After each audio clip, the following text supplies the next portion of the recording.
In this video, we're going to see UK presenter James O'Brien's takedown of Elon Musk and Mark Zuckerberg on their stance on free speech. I'll give you my thoughts towards the end.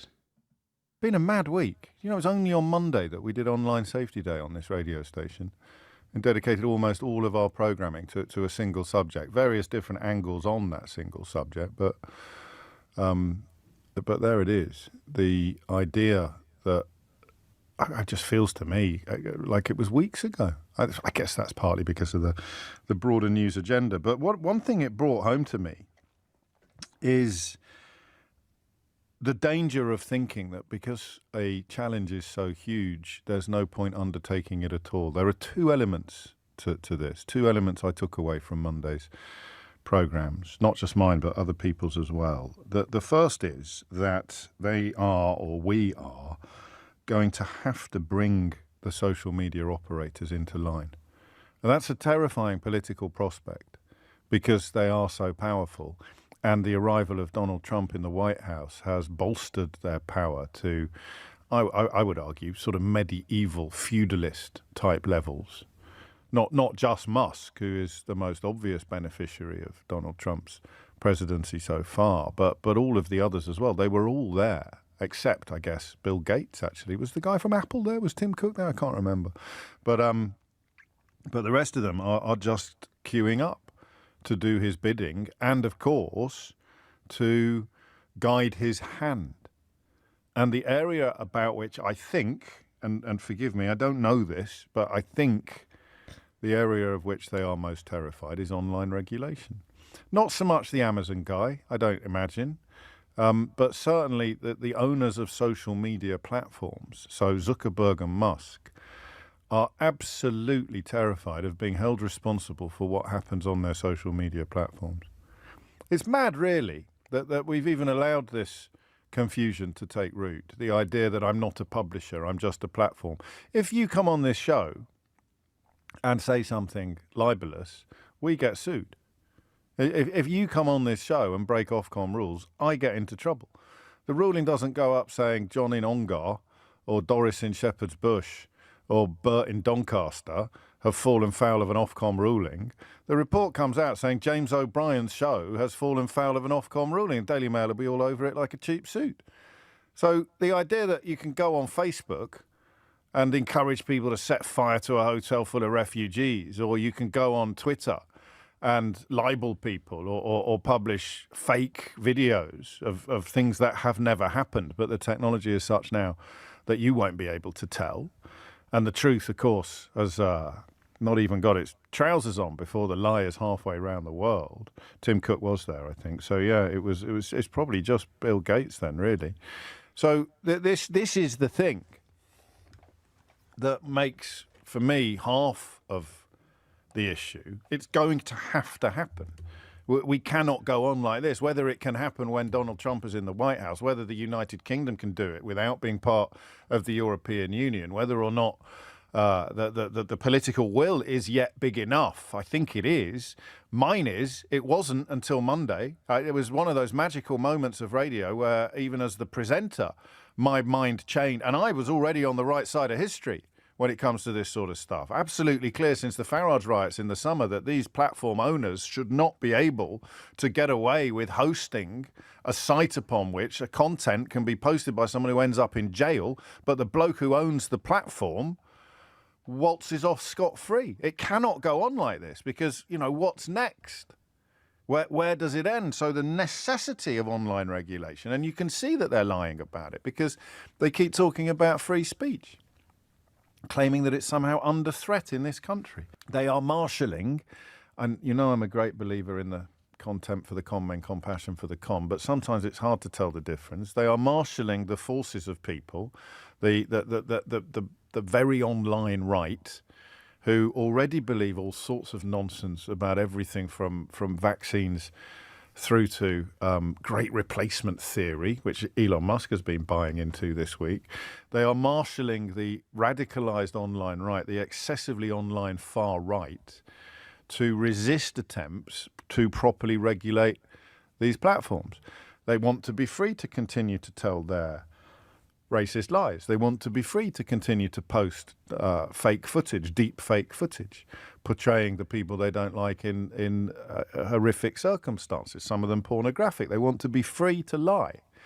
And what people like Musk and Vance are doing is arguing furiously that an attempt to stop people lying or inciting violence or committing crimes online, I'll say that again, an attempt to stop people committing crimes online is somehow an infringement of freedom of speech. So now, really quickly, what's quite ironic about this is that as James O'Brien has made these statements about Vance, about Musk, Donald Trump's administration has literally just had somebody who holds a green card, which means he has all the rights of an American citizen. They've literally had him and they're working towards getting him deported, even though his wife is an American citizen and she's 8 months pregnant and she's going to give birth once again to an American citizen. One of the things that I've noticed about this administration is that they want free speech for themselves, but free speech for anybody else, they're not having it, and there's consequences. if, like me, you wonder what on earth Farage is wanging on about when he stands up at a conference where Elon Musk has just finished giving Nazi salutes, if you wonder what on earth he's wanging on about when he says he can't say things in this country without getting arrested, and then, of course, within the same breath, he's referring a colleague to the police for saying things, for hurty words, that's what they're doing. They're doing the bidding of these people. They are currying favour with Elon Musk and, to a lesser extent, Donald Trump, because I don't think he cares one way or the other. He's just going to be acting out of narcissistic self-interest. If it's not the devices, it's the platforms. You're supposed to be 13 even to sign up, but 70%, more than 70% of primary teachers said they were aware of younger pupils using the platform. More than 70%. And then you've got the absolutely furious resistance of the tech billionaires to inject or to profit from the injection of this poison into our children's lives and our children's minds. It is the Association of School and College Leaders annual conference today, and their president will say this chaos must end. For too long, tech billionaires have been given immense power without accountability. They hide behind the defense that they are champions of free speech while profiting from platforms that allow harm to fester. Manny Botway, I salute you.